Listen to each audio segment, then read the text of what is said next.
لا إله إلا الله محمد رسول الله عليه صلاة الله. సోదరులారా, నాడు వాళ్ళు ధర్మం మీద ఎలాంటి అవగాహన చూసుకున్నారో ఆలోచించారు. మునబి అతని ఇబ్నే ఆజర్లో హాఫిజ్ ఇబ్నే అజర్ అస్కలాని రహిమహుల్లాహ్ ఒక సంఘటన రాస్తారు. చాలా అద్భుతంగా ఉంటుంది. ఎందుకంటే వాళ్ళ విశ్వాసం అది. ఫయిన్ అమరు బిమిస్లి మా ఆమంతుం బిహి ఫకద్ ఇహ్తదౌ. వారు కూడా మీరు నమ్మినట్టే నమ్మితేనే విశ్వాసం. యహూదీలైనా నస్రానీలైనా ప్రపంచంలో ఎవరైనా సరే సహాబా లాంటి విశ్వాసం ఉంటేనే అది విశ్వాసం అన్నాడు అల్లాహ్ తాలా. మరి ఈ రోజు నీ విశ్వాసం ఎలా ఉందో నువ్వే डुप्लीकेट वस्तु कुलंतो बड़ा हमारा जमात अलग लो जी, हमारा तरीका अलग है का है ना. हमारा मुफ्ती साहब बोले जी, बोलने के बाद असल दूसरे बात नहीं है कहते अस्तगफिरुल्लाह. మన ముందు ఖురాన్ వచ్చినప్పటికీ, మన ముందు నబీ సల్లల్లాహు అలైహి వసల్లం వారి సున్నత్ వచ్చినప్పటికీ నువ్వు ఎవరికి ప్రాధాన్యత ఇస్తున్నావు? హమే కిబ్సే కి करते जरे हमें पर्दाते से करते कहते अस्तगफिरुल्लाह. నువ్వు ఇచ్చే ధర్మం మీద ప్రాధాన్యత ఇదేనా? ధర్మం అంటే నీకున్నటువంటి అవగాహన ఇదేనా? అరే ఖురాన్ గురించి చెప్తున్నాడా లేదా? సున్నత్ గురించి చెప్తున్నాడా? హదీసులో ఉందా లేదా ఆలోచిస్తున్నావా?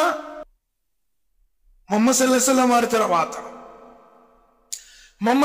అలైహి వసల్లం వారి తర్వాత 100% మిస్టర్ పర్ఫెక్ట్ ఈ ప్రపంచంలో ఎవరు లేరు. ప్రపంచం అంతమైపోతే అక్కడ రాడు. మొహమ్మద్ సల్లల్లాహు అలైహి వసల్లం స్వర్గ నరకాలను చూసి వచ్చారు. ఖురాన్ గ్రంథం ఆయన మీదే వచ్చింది. ఆయన తర్వాత శ్రేష్ఠులు సహాబా రదియల్లాహు తఆలా అలైహి అజ్మాయిన్. పోనీ వాళ్ళ ఆచరణ మన జీవితంలో ఉందా? లేదు. हमारा गांव का मूल सब बोले जी ये बात हो. समाधि में मन रब्बु का मा नबी का मा दीन का. तुम्हारा रब कौन है? तुम्हारा दीन क्या है? तुम्हारा नबी कौन है? నీ ప్రవక్త ఎవరు అడుగుతారు తప్ప నీ పేష్మాంగారు ఎవరు, మీ ఇమాం ఎవరు అడగడం. ఏముందో కానీ ధర్మం కోసం వాళ్ళు ఆ విధంగా జీవించారు. మునబి అతని ఆచరణలో ఉన్నటువంటి సంఘటన చెప్తున్నాను. ఎందుకంటే వాళ్ళు ప్రపంచం గురించి ఏ రోజు ఆశపడలేదు. సాక్షాత్ ముహమ్మద్ సల్లల్లాహు అలైహి వసల్లం వారి ఖర్జూర పోగులతో చేయబడినటువంటి చాపం నిద్రించారు. అబ్దుల్లా బిన్ మస్ఊద్ రదియల్లాహు తఆలా రివాయత్ ఉంది. ఉమర్ బిన్ ఖత్తాబ్ రదియల్లాహు తఆలా తో కౌలు ఉంది. ఆ ముద్రలు చూసి బోర్ని ఏడుస్తారు. ప్రవక్త మీరేంటి ఇలాంటి కఠినమైనటువంటి జీవితం గడపడినటువంటి కిస్రా కైసర్ల వైభవం ఎలా ఉంది? ఈరోజు ఏసీ వేసుకుని మెత్తడి పరుపుల్లో పడుకుంటున్నాం. మనకే ఉంది సార్ ధర్మం గురించి అవగాహన. షోయిబ్ రూమీ రదియల్లాహు తఆలా సంపాదించినటువంటి ఏ వస్తువును విడిచిపెట్టేసి నాకు అల్లాహ్ కావాలి అని, ప్రవక్త కావాలి ధర్మం కోసం వెళ్ళారు. కోట్ల రూపాయలు ఇచ్చేసి వెళ్ళిపోయాడు.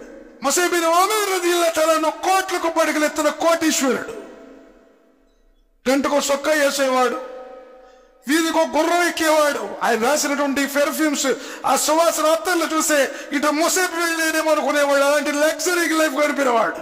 ధర్మం కోసం కట్టు బట్టలతో వట్టి కాళ్లతో మదీనా వైపు వెళ్ళినటువంటి మొదటి తాయి ముసైబ్ బిన్ ఉమైర్ రదియల్లాహు తఆలా. చచ్చిపోతే కఫన్ చేయడానికి కూడా కొట్టలేదు. తలపైపు కొట్ట వేసి కాళ్ల వైపు కట్టి కప్పి ఆయన్ని కఫన్ చేశారు. ధర్మం కోసం వాళ్ళు పడిన కష్టం అది. ఏముంది అవగాహన మన జీవితం? మేము సాయిబులు అనుకుంటున్నాం. మేము సయ్యదులు, షేకులు, పఠాన్లు, ఖాన్లు లేబుల్స్ పని గుర్తుపెట్టుకో.